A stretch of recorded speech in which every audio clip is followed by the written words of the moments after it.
Welcome to the Nottinghamshire County Council HQ, here by the River Trent on a beautiful sunny morning. Well, last week, Reform UK stormed to victory, apparently. And some people in the county of Nottinghamshire, and I've met them and spoken to them, are talking about the Reform Revolution. Obviously, this is a concept generated by the mainstream media. But has there been a revolution of any description? Well, if you look around, everything looks perfectly peaceful and normal. There appears to have been no revolution at all, apart from a changing of the tide at the ballot box. But more importantly, is reform actually a revolutionary movement when Farage has engineered them into a centrist position, much to the chagrin of a great many people in actual fact, who wanted him to take a much more definitive right-wing position, which he simply hasn't. So I think the best way to look at reform is not just to compare all of their antics in the past with all the other flip-flops and U-turns Farage and his coterie of clowns have done, but actually to take a very detailed look at their manifesto, which very few people seem to have done.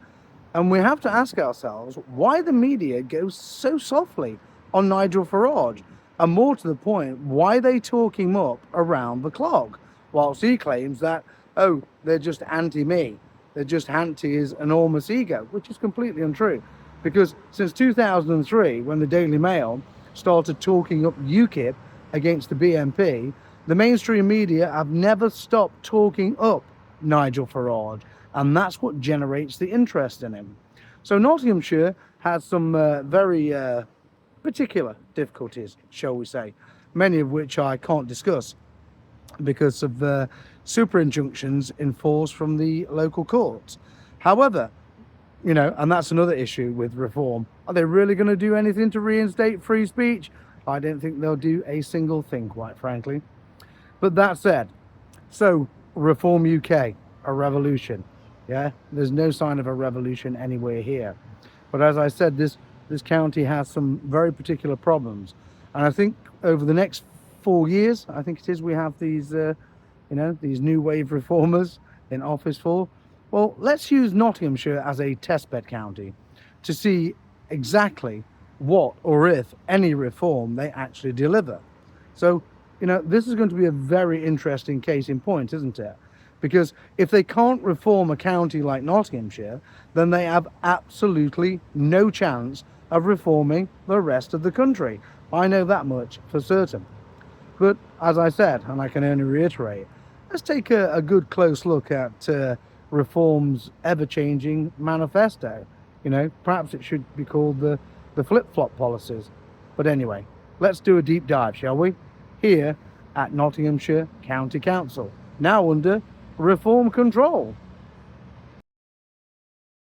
So what's really driving people to vote for Reform UK? In all honesty, it's the immigration policy, isn't it? But what exactly is their immigration policy? So the No More Small Boats campaign in the English Channel, yes, wonderful. That was started by Steve Laws, one must remember. Farage, of course, tried to muscle his way in on it and claimed that no one had done anything else other than him, which is Farage's usual routine.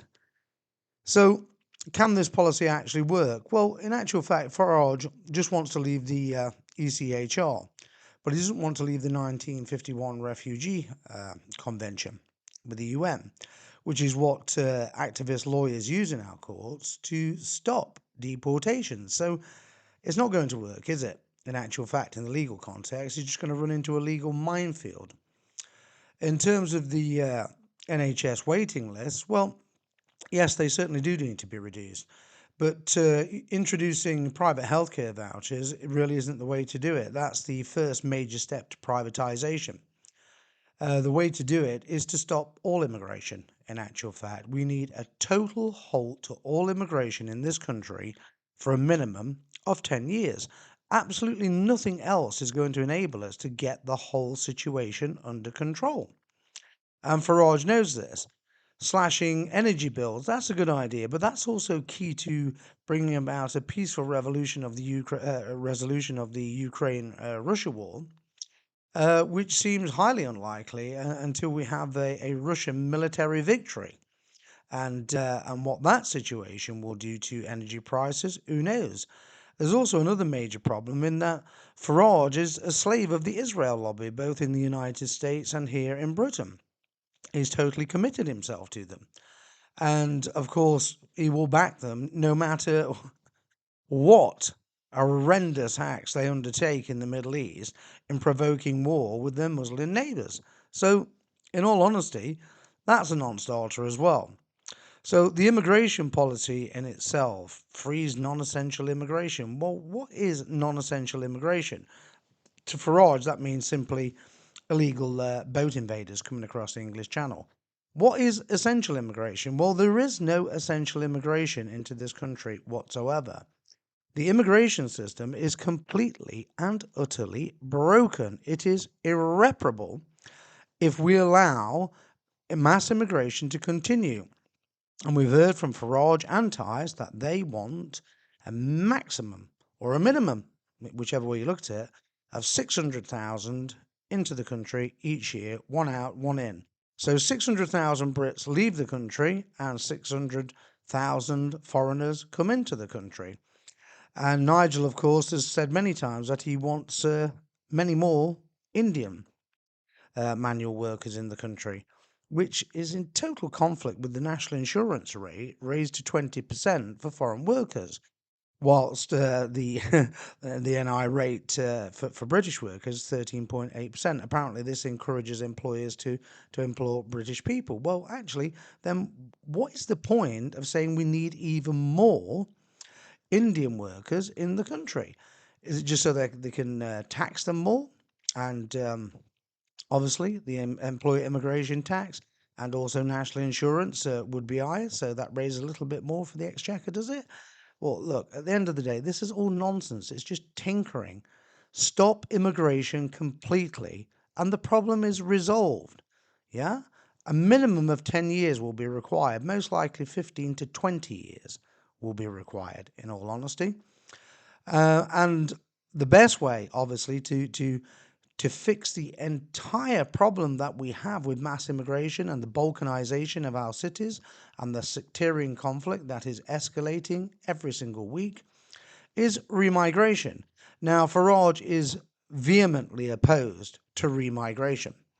He wants to maintain the failed multicultural society that Suella Braverman spoke about, in actual fact, and she's a woman of Indian extraction, married to a Jewish Zionist.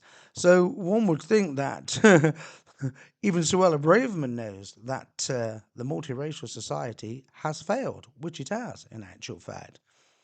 And so other policies such as cut foreign aid by 50%, well, why? Why cut it only by 50%? It's absolutely outrageous. We need a disasters emergency fund, which should be no more than 1 billion a year, and even that is generous, quite frankly. As for the Brexit bonus, cut unnecessary regulations, well, this is also nonsense. 6,700 EU laws transposed into our law. So I remember 2017 very well when I was the leader of Stronger Out. And Farage completely opposed our Repeal EU law campaign and backed Theresa May instead on transposing those laws into English law.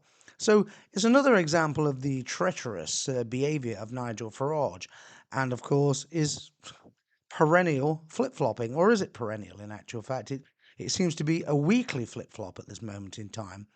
He told the Winston Marshall show that we can't alienate his land, we can't do this, we can't carry out mass deportations. And then a week before the local council elections, he said, oh, well, yes, we are going to deport all of these illegal immigrants, are they? I don't believe anything the man says, in actual fact. And I know from my own canvassing of Reform voters here in Nottinghamshire that 70% of them are only voting for Reform out of sheer desperation. Richard Tice has his own two-tier justice system. He believes Lucy Connolly is the victim of Starmer's two-tier justice and she should be freed. Interesting. Violent criminals have served less time than her. That's very interesting. This is the man who threatened me with a complaint about harassment for sending him one email chasing up the infringement of my copyright, The Brexit Party, in May 2019. And we've subsequently seen with the admission of Companies House that obviously he was lying. But that's no surprise, is it? And as for cleaning up the police, well, I mean, this is just absolute nonsense, How can they clean up the police when they want to use the police as a weapon to silence people who dare to expose their gross misconduct and lies? No, there's no reform coming here whatsoever. Yes, indeed, Britain most definitely does have a housing crisis, doesn't it? Richard Tice, of course, openly boasts about how many new homes he built. He did this for, out of love for all of those young families that needed to be rehoused, because of white flight syndrome caused by mass immigration. And he made millions out of it. And if we look at Sunley Estates, on average, 8% tax on hundreds of millions. And this is a man who claims he wants to reform the country. My goodness. You really have got to be particularly stupid to believe tax evading conmen like Farage and Tice with their offshore tax havens are going to reform anything. They're in it for themselves. And as for family breakdowns, well, I mean, Farage is the master of family breakdowns, isn't he? And Tice, of course, well, can't maintain a relationship of any description. And going on to review the online safety bill, well, that absolutely poisonous piece of legislation needs to be repealed entirely, in my opinion. Not tinkered with, not amended. It is totally an assault on free speech, which is what it was designed to be. There's nothing wrong with protecting children under any circumstances at all online, but that was just the ruse to get through the real purpose of the OSB, or OSA as it is now. Wipe out the last vestiges of free speech. And we note, of course, that looking through the Reform website, that there doesn't appear to be a commitment to what they said previously about free speech. Well, that's hardly surprising either, because they robbed that entire idea from me. And the scandal of our crumbling infrastructure must end. Yes, indeed, it most definitely must. But this is the issue again. Immigration has had a devastating impact on this country. Immigrants cost our economy 14% more than they actually generate for the economy. There is absolutely no economic argument in favour of legal immigration, and of course there is no argument whatsoever in favour of illegal immigration across the English Channel and elsewhere. So how would they be able to fix our crumbling infrastructure when they can't even fix their offshore tax havens? And I'm going to carry on making that point. Both Farage and Tice have offshore tax havens and do not pay their fair share of tax. But they want you to pay your fair share of tax, in fact, more than your fair share of tax, to fix the crumbling infrastructure of this country, while they just milk it and rake it in, particularly with their American friends, in the Trump regime. This is just typical free market capitalism again. Farage is renowned for it. He's just a naked, transparent Thatcherite, unreformed Thatcherite, masquerading as a liberal centrist. Well, I don't want liberalism of any description, and I certainly do not want centrism, particularly from Nigel Farage or anyone else. What I want is a definite difference between political organisations, and frankly, deepfake reform is almost identical to the Uniparty. And when we move on to farming, which is yet another very interesting issue, which is close to my heart, of course, because I grew up in the rural countryside here in Nottinghamshire. Well, look, at the end of the day, this issue with net zero, I'm not a net zero fan at all, but we cannot continue to pump vast quantities of poison and chemicals and pollution into the environment and expect to get anything good out of it. Farms in particular, using antibiotics, cows, milk, meat, etc. The entire corruption of natural agriculture. All of that needs to be scrapped. So this is not really reform at all. This is just tinkering with some subsidies and tax reforms to make it look good. And that's all Farage is. Let's do some tinkering. Let's make it look good. Let's keep the lemmings on side and keep them deluded with this belief that he's the Messiah who came to save Britain. If you believe that, then obviously, you need some mental health counselling, quite frankly. And it's the same with fishing, the fishing industry. The government has betrayed Britain's fishing industry. I would argue Nigel Farage betrayed the British fishing industry by cutting a deal with Boris Johnson and the Tories in 2019 to stand down the fake Brexit party's MPs. Obviously, and in return, Farage got a whole number of paybacks, and we're not talking about financial either. Perhaps we should refer to the Russia report, the classified section of the Russia report, which Farage is mentioned in.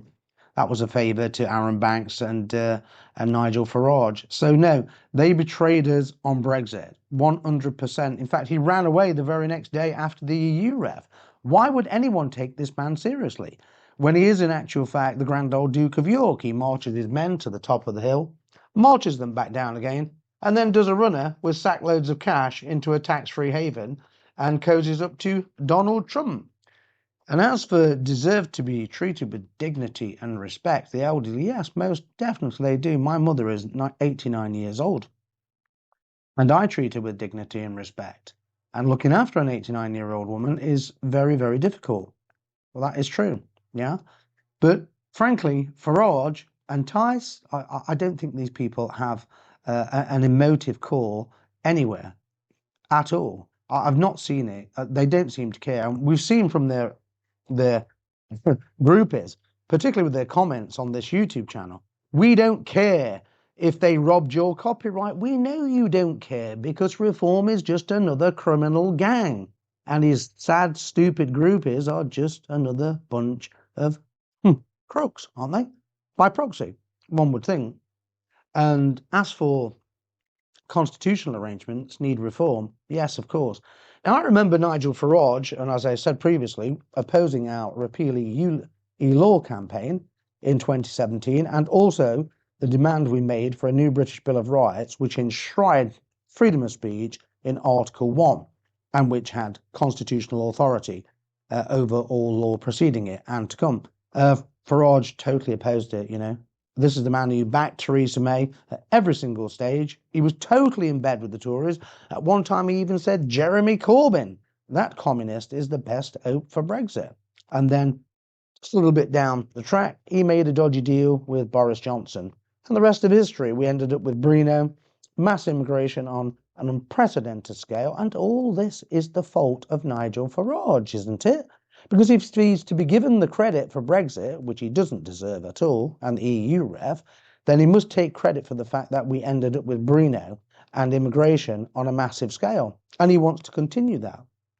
And in that vein, we land on the British culture, identity and values. Well, Farage and Tice and Anderson, who often says, I want my country back, they can't even define the ethnicity of the English, Irish, Scottish and Welsh people. These people would have you believe that an Indian coming over here with absolutely no connection to this country whatsoever can become naturalized within a few years and become a British citizen. And because they speak the lingo, then they're British. I would say probably the most astonishing aspect of Reform's victory here last week, in actual fact, was, according to the press, some members of Nottinghamshire County Council and its staff were actually crying at the prospect of Reform having taken control of this council. It's truly, truly mind-boggling in actual fact. These are not really genuine reformers. Just imagine if they had a party like Homeland under Kenny Smith taking control of this council. Not only would they be in tears, they'd be demanding a re-election across the entire board, wouldn't they? And protesting across the entirety of the county, but not with Reform. And the reason why? Because no one is really concerned about Reform, because it's not a genuine reform movement. And as for a reform revolution, well, maybe those crocodile tears is the extent of all we'll see from that revolution, but they've long dried up, haven't they, in the week since then? One would hope so, particularly in this warm sunshine we've been having.